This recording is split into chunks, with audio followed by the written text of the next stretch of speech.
Bismillahirrahmanirrahim. Saya tidak akan memperkatakan tentang calon yang patut kita undi. Tetapi saya akan memperkatakan tentang calon yang tak boleh kita undi.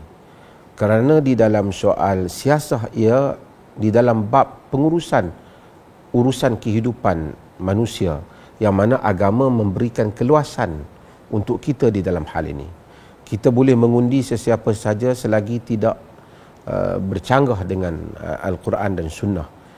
Itu terpulang kepada ijtihad siasi kita, ya, di mana kita rasa calon yang dapat menunaikan hasrat kita dalam tugasan-tugasan dan bidang-bidang tugasan yang ingin ataupun kita harap terlaksana dalam negara ini. Saya memperkatakan tentang calon-calon yang tak boleh kita undi, kerana ciri-ciri mereka ini terdapat dalam Al-Quran dan Sunnah. Yang pertama ialah calon yang jelas menzahirkan pemusuhan dengan Islam. Ini kita dapat lihat kepada tokoh-tokoh politik yang mempunyai kenyataan-kenyataan dan menzahirkan sikap yang nyata. Mereka tak suka dengan Islam ataupun membenci Islam. Kita banyak peristiwa-peristiwa yang berlaku dalam negara ini untuk kita nilai mereka ini. Mengapa kita tak boleh? Kerana Allah Subhanahu wa taala di dalam surah Ali Imran ayat 118 memberitahu kepada kita, ya ayyuhallazina amanu la tattakhidhu bitanatan min dunikum la ya'lunakum khabala waddu ma'anittum qad badatil baghdha'u min afwahihim wa ma tukhfi suduruhum akbar. Wahai orang-orang yang beriman, jangan kamu mengambil orang dalam kamu, yakni orang yang kamu berikan kepercayaan yang selain daripada kamu, yang mana mereka itu tidak henti-henti berusaha untuk menyusahkan kamu, mendatangkan bencana kepada kamu. Mereka suka jika kamu ditimpa oleh kesusahan. Telah nyata kebencian daripada mulut-mulut mereka. Apa yang tersimpan di dalam dada mereka itu jauh lebih besar. Ini amaran Allah melarang kita mengambil mereka ini sebagai teman ataupun sebagai orang yang diberikan kepercayaan. Ini golongan yang pertama. Golongan yang kedua ialah golongan yang secara terang menyokong mereka yang menentang ataupun menyokong golongan yang menentang agama Islam.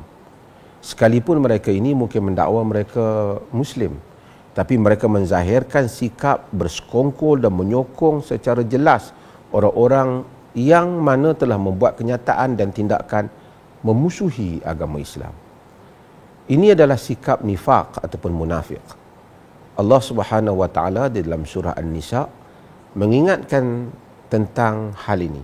Kata Allah, "Basyiril munafiqina bi anna lahum 'adzaban alima. Alladzina yattakhiduna al-kafirin awliya'a min dunil mu'minin. Ayabtaghuna 'indahumul 'izzah fa innal 'izzata lillahi jami'a." Berikanlah khabar gembira, Allah pilih mereka kepada golongan yang munafik, bahawa mereka akan ditimpakan dengan azab yang pedih. Iaitulah orang-orang yang mengangkat orang-orang kafir menjadi teman rapat mereka, yakni kafir yang menentang Islam, menjadi teman rapat mereka dengan meninggalkan orang mukmin. Adakah mereka mencari kemuliaan di sisi orang-orang kafir itu yang menentang Islam? Sesungguhnya kemuliaan itu semuanya milik Allah Subhanahu wa taala. Golongan ini menyokong mereka sama dengan menyokong golongan yang pertama tadi. Golongan yang ketiga ialah golongan yang mempunyai rekod ataupun sejarah latar mereka yang terlibat dengan rasuah atau penyalahgunaan kuasa secara jelas, ataupun yang menzahirkan sikap untuk bersedia kepada berlakunya rasuah atau bersedia untuk menyalahgunakan kuasa. Ini dilihat kepada latar sejarah mereka, kenyataan-kenyataan mereka, sikap yang ditunjukkan. Jika nyata sikap itu daripada mereka, kita tidak boleh menyokong golongan ini. Ini kerana Allah Subhanahu wa taala telah berfirman dalam Al-Quran, "Wala tarkanu ila alladhina zalamu fatamassakumun nar jangan kamu condong kepada orang-orang yang zalim, nanti kamu akan disentuh oleh api neraka. Golongan ini adalah zalim kerana mereka telah menyalahgunakan kuasa yang ada pada mereka, dan rasuah merupakan kezaliman kepada rakyat jelata ataupun kepada mereka yang lain yang mana yang sepatutnya berada di dalam persaingan yang sihat ataupun mendapat peluang yang sama. Golongan ini juga haram untuk kita menyokong mereka.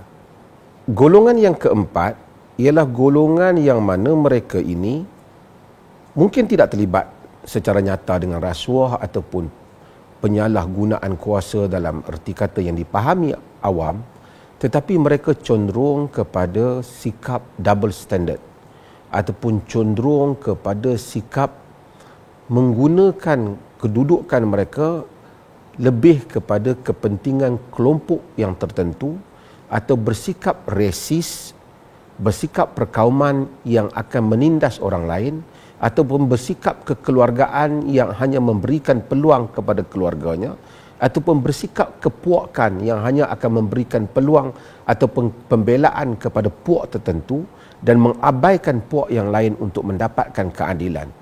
Ini pemerintah yang seperti ini, walaupun mungkin tidak terlibat dengan rasuah ataupun mereka mungkin tidak menggunakan kuasa mereka untuk mencari kekayaan, tetapi mereka menggunakan kuasa mereka untuk bersikap tidak adil kepada kelompok yang mana mereka rasa tidak bersama dengan mereka dan menindas kelompok itu dan hanya mempertahankan ataupun membela golongan yang mana mereka rasa golongan itu adalah golongan yang mereka sokong pada mereka ataupun mereka gemari sahaja. Ini adalah sikap fanatik, sektarian, sikap berpuak dan sikap resis jika ia membabitkan menindas satu bangsa hanya kerana warna kulitnya, hanya kerana perbezaan latarnya tanpa mempunyai alasan yang benar. Allah Subhanahu wa taala menyebut dalam surah Al-Maidah menyatakan, ya ayyuhalladzina amanu kunu qawwamina lillah syuhada'a bil qist wa la yajrimannakum syana'anu qaumin ala alla ta'dilu i'dilu huwa aqrabu littaqwa. Wahai orang-orang yang beriman, jadilah orang-orang yang berdiri menegakkan kebenaran kerana Allah, dan janganlah kamu jadikan kebencian kamu kepada sesuatu kaum menyebabkan kamu tidak adil. Adillah kerana ia lebih dekat kepada takwa. Artinya, golongan yang keempat ini ialah golongan yang tidak adil, dan kita tidak boleh menyokong orang-orang yang tidak adil. Kerana tidak adil, lawannya adalah zalim. Calon yang kelima yang kita tidak boleh sokong ialah calon yang telah mempunyai rekod perkhidmatan sebelum ini yang buruk. Ini termasuklah mereka yang pernah menjadi wakil rakyat, yang ponting parlimen, yang susah untuk ditemui oleh rakyat, yang tak menjalankan tugasnya, yang tak muncul ketika rakyat perlukan mereka. Kerana calon yang seperti ini, kalau kita undi mereka juga, bererti kita telah menipu diri kita sendiri ataupun kita telah memerangkap diri kita sendiri. Nabi SAW di dalam hadis yang diriwayatkan oleh Al-Imam Al-Bukhari dan Muslim, Nabi menyebut, la yuldaghul mu'min fi juhrin wahidin marratain. Orang mukmin itu tidak disengat fi juhrin wahid, pada satu lubang, marratain, sebanyak dua kali. Maksudnya orang mukmin tak akan terkena tipu ataupun terkena perangkap sebanyak dua kali pada satu perkara. Yang ini dia dah ada rekod yang buruk, kita masih lagi mencalonkan dia, berarti kita melanggar apa yang disebut oleh Nabi SAW supaya kita tidak membiarkan diri kita diperkena sebanyak dua kali. Ini juga calon yang tak boleh kita undi.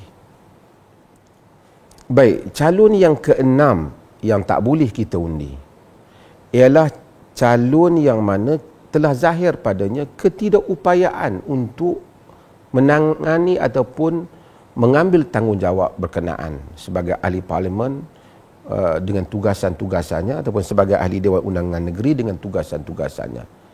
Ini dapat kita lihat kepada latar pendidikannya mungkin tidak memampukan dia.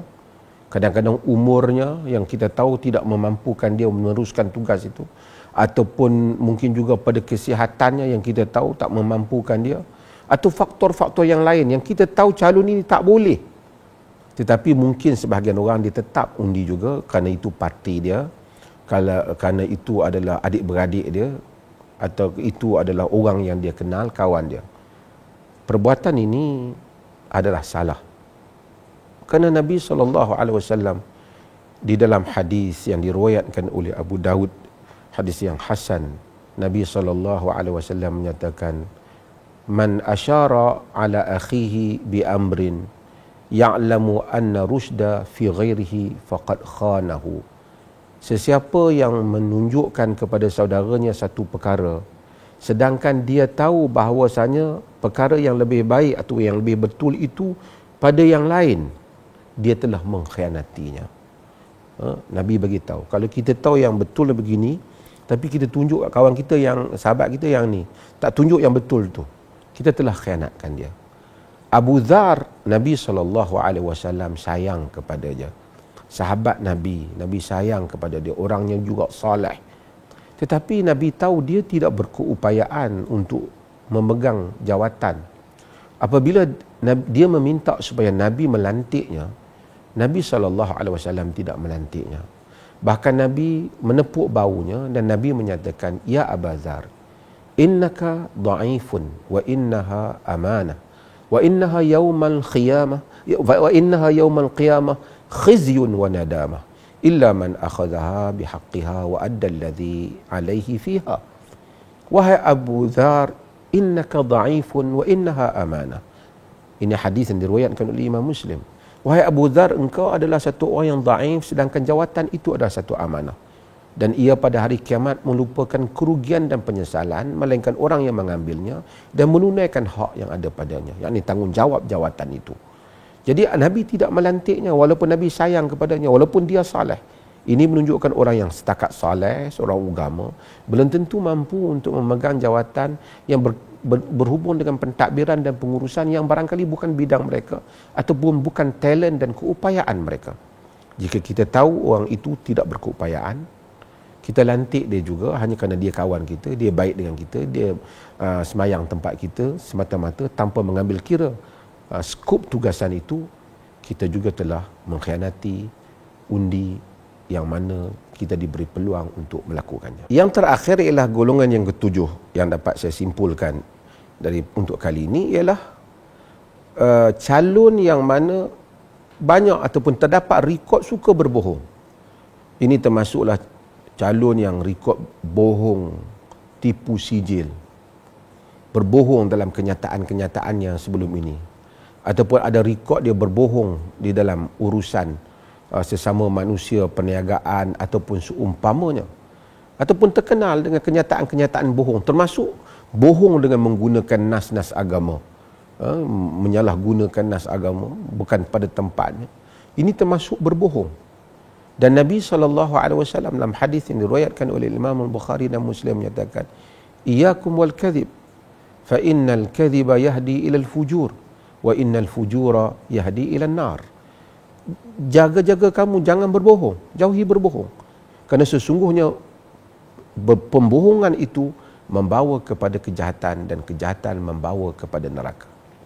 Sayyidina Abu Bakar Siddiq radhiyallahu an, apabila beliau naik menjadi khalifah, dalam ucapan awalnya seperti yang diriwayatkan oleh Ibnu Hisham, antara yang disebut oleh Abu Bakar Siddiq ialah as-sidqu amanah wal kadhibu khianah. Benar itu adalah amanah, dusta adalah merupakan satu pengkhianatan. Maka dengan itu, maka tengok, jika calon-calon kita itu mempunyai ciri berbohong, suka berbohong, membuat kenyataan yang bohong, maka dengan itu mereka tidak layak untuk mendapat undi kita.